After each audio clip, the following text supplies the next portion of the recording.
All right, you might be wondering, why is he wearing two shower caps? Well, the obvious answer to that was because I was in the shower. So, Avengers Infinity War came out. I went to see it on Saturday. I was going to do this yesterday, Sunday. But, complications. But yeah, oh my god, what can I say? Obviously, all right, if you haven't figured out, there are going to be spoilers in this video. So I'm going to give you a chance to click away now. All right, if you're still here, I just want to like discuss the overall thing. Like, first of all, it was put together so beautifully. Like, I didn't think they'd be a. Sorry, I keep like clearing my throat. I'm sick. There I go again. I didn't think they'd be able to gather that many characters in one movie without like messing it up completely because it might have been like too much to handle.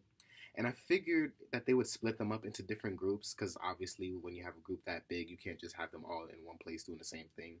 But the way they did it was just so smart and like the characters worked together so well. Props to the actors, props to the directors. Like the whole thing was just beautiful. It legit had my jaw dropped. Like I was sitting in the theater with my friends and I was just there like, and then I noticed that my jaw was dropped, so I picked it back up, but then it dropped immediately again. And that wasn't even towards the end. Within the first 5 minutes, I was shook. Like I said, spoilers if you're still watching. I was shook, bro. They killed Loki. He killed Loki in the first probably less than 5 minutes of the movie. And I was just there like, yo, already? Like, he got murked. And somehow Thor survived that explosion. I mean, I guess because he's a god or whatever, but so was Loki technically. But whatever. So yeah, first 5 minutes, Loki's dead. Um, that was actually unfortunate because I was like, there's no way like they would kill him off so fast. And then Thanos was like, no revivals this time. Yeah, so Loki's dead.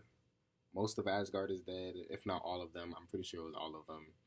Thor somehow conveniently landed on the Guardians of the Galaxy ship. I don't remember what the name of it is. Don't question me. I don't read the comics, but I do know a decent amount of information from the comics. But my throat is getting so annoying. Like I don't have any cough drops. Then we get Hulk.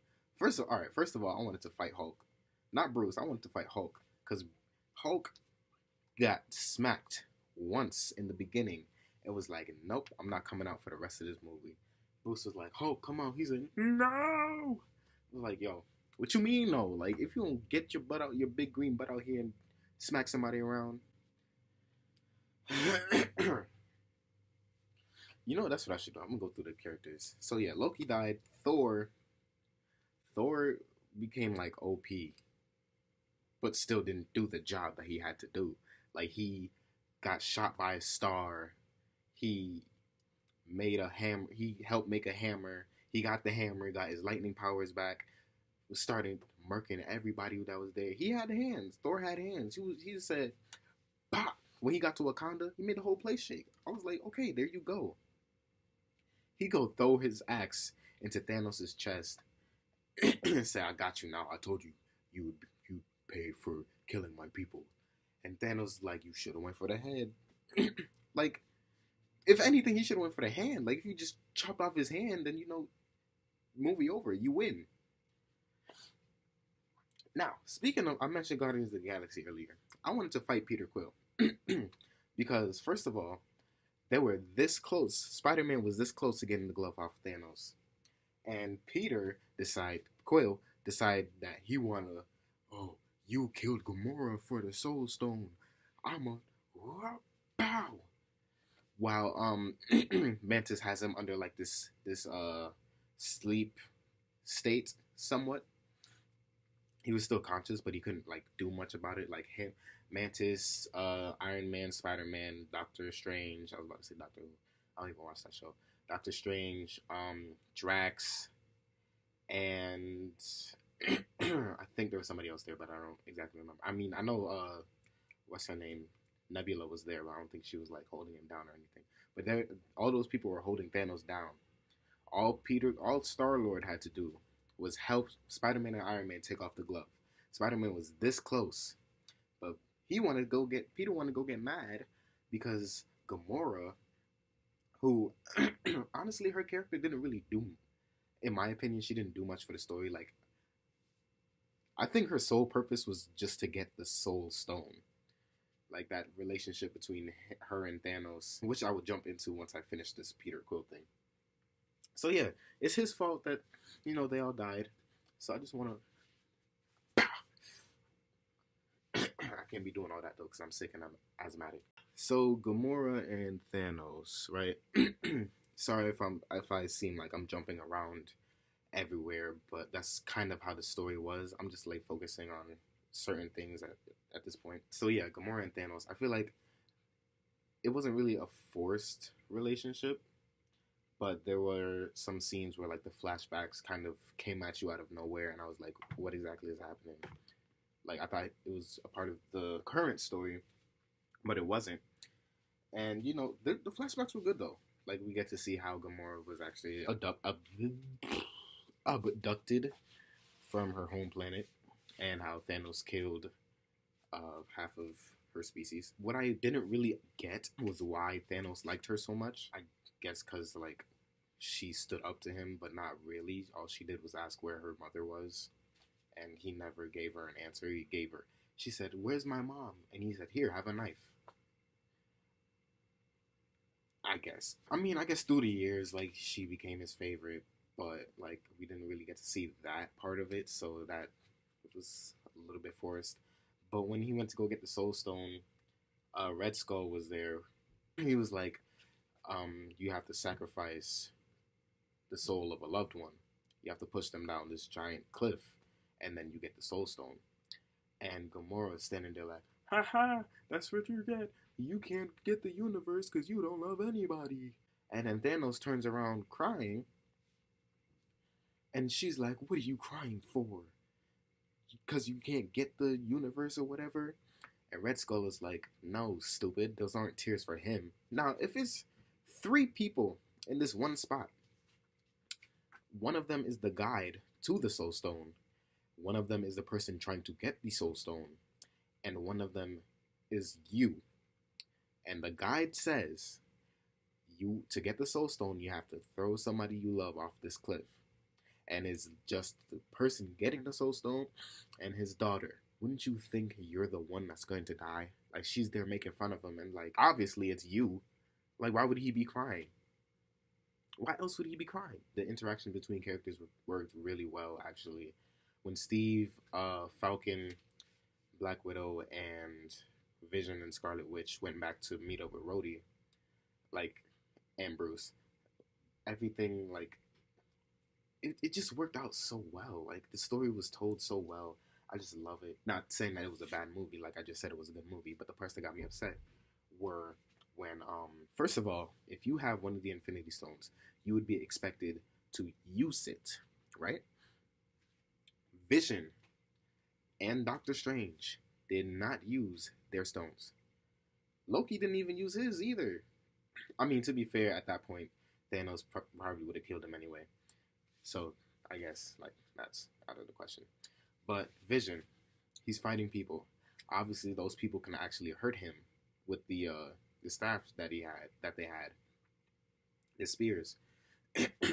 And he's standing there getting tossed around like a rag doll. Vision ain't got no hands. Like,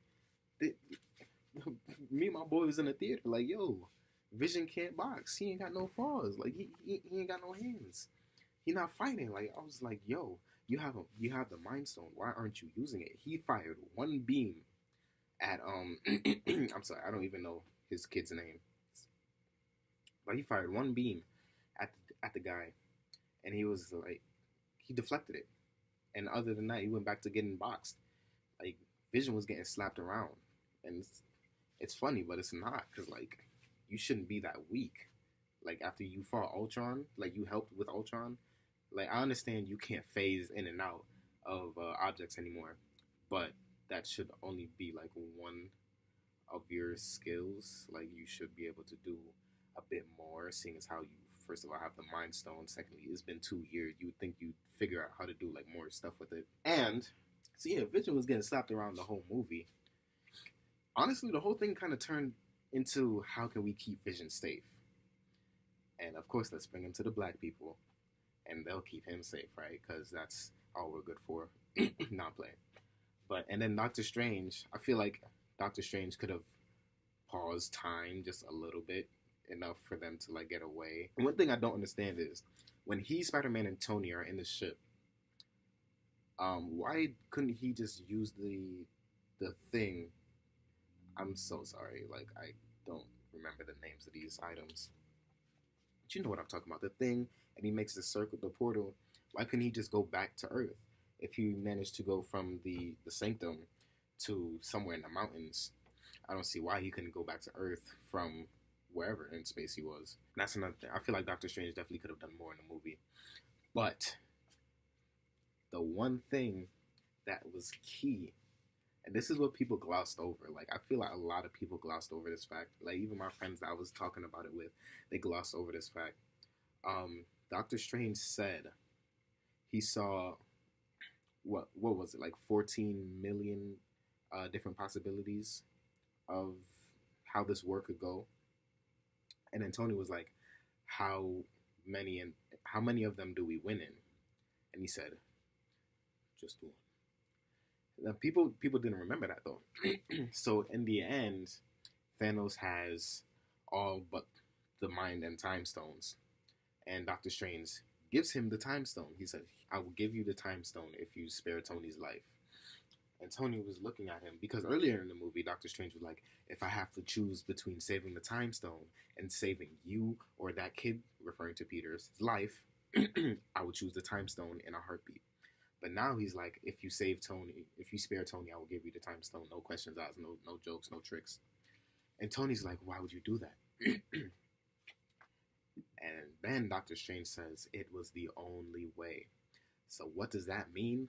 Of course, there's going to be a part 2 to the movie. Because later, Thanos gets to Wakanda, where Black Panther, Okoye, M'Baku, Knock Knock, who's there? M'Baku, the leader of the Japati tribe. Really, nigga? Sorry. Cap, Falcon, Rhodey, War Machine, Bruce in the Hulkbuster because he couldn't go Hulk, and Black Widow, Scarlet Witch, and Vision. Of course, Shuri. You can't forget Shuri. And Rocket, Groot, and Thor come in later. But yeah, they're all there, throwing down with Thanos' army. Then Thanos comes, wrecks everything, wrecks all of them. And they did a beautiful job of showing the power of the Infinity Stones too. Because he used the Power Stone several times, he used the Space Stone, the Reality Stone, just beautifully actually. It was just a good movie. Like, it was a good showing of what these stones do, how they do it. Even if you didn't really watch any of the other movies before that, you could kind of get a sense of what was going on. Which, I mean, obviously that's something that movies try to do anyway, but I think they did a really good job of showing it here, just in case you forgot, like, what exactly does what. But, like, they had the colors associated with it and everything. It was just great. But yeah, Thanos is boxing everybody. They all getting slapped. And you couldn't really expect more from them, because he has 5 of 6. 1, 2, 3, 4, 5 of 6 Infinity Stones. And he's there showing everybody what he can do, that he's not playing around, that he's like, yo, I'm ready to box. He says, if I wanted to, I could end the universe with a snap of my fingers. So he comes down, right? He beats up Cap, Rhodey, Falcon.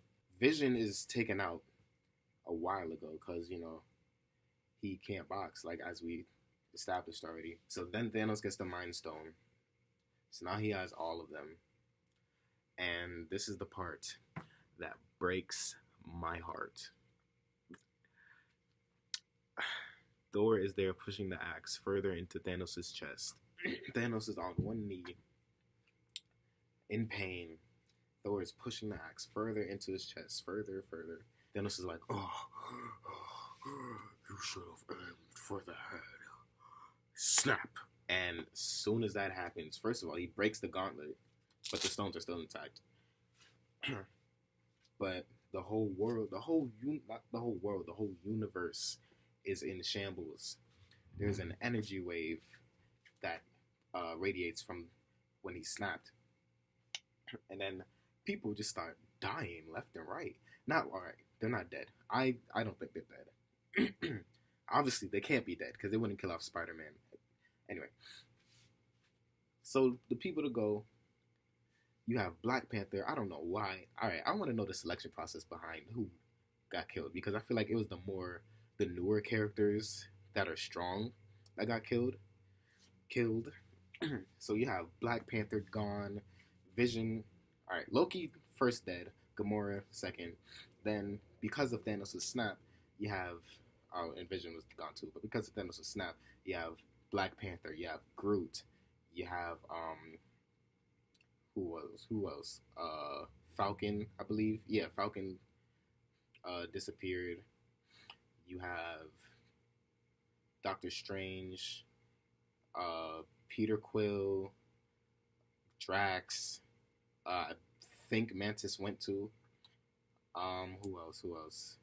Then when Spider-Man dies or whatever happened, he took the longest, and I believe this is because earlier in the movie, Iron Man, when Spider-Man snuck onto the spaceship that Iron Man and Doctor Strange were on, Iron Man said, he looked at Peter, he said, "If you die, I'm going to feel responsible for this."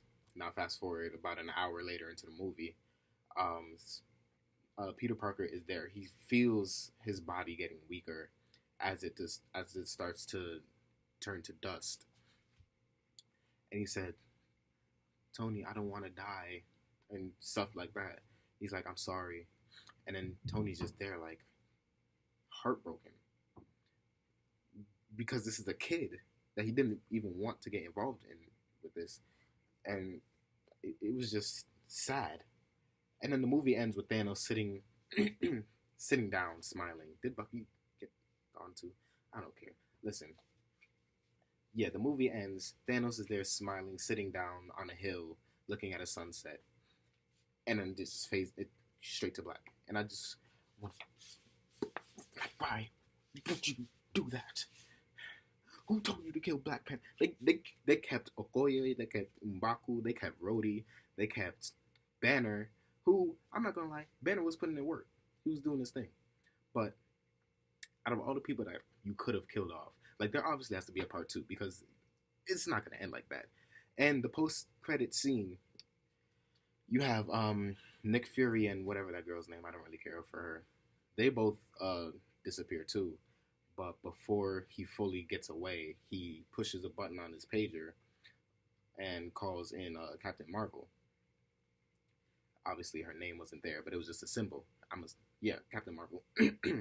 So she's coming in, and I'm assuming the next movie they're going to work with her and get everyone back, I guess, because it's not ending like that. All right. Black Panther. All right. Honestly, I don't see there being another Black Panther movie, and if there is, I don't think it's going to be as good as the first one. But if it is good, I mean, I'm not complaining. If they make another Black Panther movie, of course I'm going to go see it. And they can't be done with Spider-Man because Venom is coming out soon. Loki, too bad he's dead. The people that I knew people were going to die, but the people that I wanted to were either Captain America, honestly, because I feel like he's done. Wait, was it Nomad that they called him? So yes, it was Nomad that they called him. But if they killed Nomad, if they killed Iron Man, I feel like those two, because they've been around for so long, and they've done so much, like their time was up. Like Hugh Jackman, like they killed off Wolverine. I didn't even see that movie yet, but I know that's what happens. And I feel like it's because he's been around for so long, they had to put an end to the story. I'm okay. If they did kill some people from Wakanda, like they did kill a bunch of extras, but they had to kill Black Panther though. They couldn't have taken Okoye. Not gonna lie, I like M'Baku a lot, so I would have been mad if they took him. But yeah, Okoye could have gone. They could have took Rhodey. I don't care about Rhodey or Falcon, to be honest. Like, I mean, yeah, they're black, but that's kind of all they got going for them. Scarlet Witch. Let's go back to that actually, because she obviously was the most powerful person there. Like, she came in. They had these giant blades come from under the ground in Wakanda to attack the army, the Wakandan army, and the Avengers. And she come out of nowhere and picks them all up and says whoosh, and then attacks the is it Shatari? I think it's not the Shatari, but those monsters that come out of Thanos' ship, and well, not monsters, aliens that come out of Thanos' ship. And Okoye was like, why was she hiding the whole movie? And that's a good question. Why was she hiding the whole movie? If she's the only one that could break the Mind Stone, I don't see why she was hiding the whole movie. And the thing about her is they never really discuss what her powers are. So that's kind of a way for them to get away with her doing pretty much anything. Like, from what we can see, it's kind of telekinesis. That's kind of it, actually. Now I think about it. But she has magic, pretty much. Um, some And yeah, she could have been doing a lot more the whole movie, but was she one of the people to? I think she might have been one of the people to go too. I don't remember. It's been the whole 2 days. I was gonna do this right after I saw the movie, but I couldn't. Things got in the way. I have an exam to go to in 3 hours. These are my predictions. Everybody that's left is gonna come together. They're gonna get Captain Marvel, and they're gonna somehow get Thanos to use the Time Stone, because I feel like he wants to get Gamora back, so he might go back in time, get Gamora, and like while they're doing that, they follow him or somehow. I don't know. Listen, these are just predictions. I don't know how it's gonna go down, but they have to bring some of these people that turn to dust back, and then some more are going to actually die. So stay tuned for that, I guess. Those are just my predictions. I want to know what y'all think, because it was honestly such a good movie. Like, I don't know when this is going up, but whenever it does, please let me know what y'all think. I said spoilers about 17 times, and obviously what I said wasn't like a whole summary of the movie. Like, anything that I or any other YouTuber say is not going to do the movie justice. You have to see it for yourself. You're going to love it, honestly, and I hope none of my hallmates can hear me, because I know some of them wanted to see the movie and I saw it before them, so I might be spoiling it if they're listening. Sorry, I guess. I mean, you shouldn't be listening to me. Let me know what y'all think of the movie. Let me know, like, what your predictions are for the next, because there definitely has to be a next movie. So let me know what y'all think about that. And yeah, I could talk all day, but I guess they're not hearing me, so I'm out.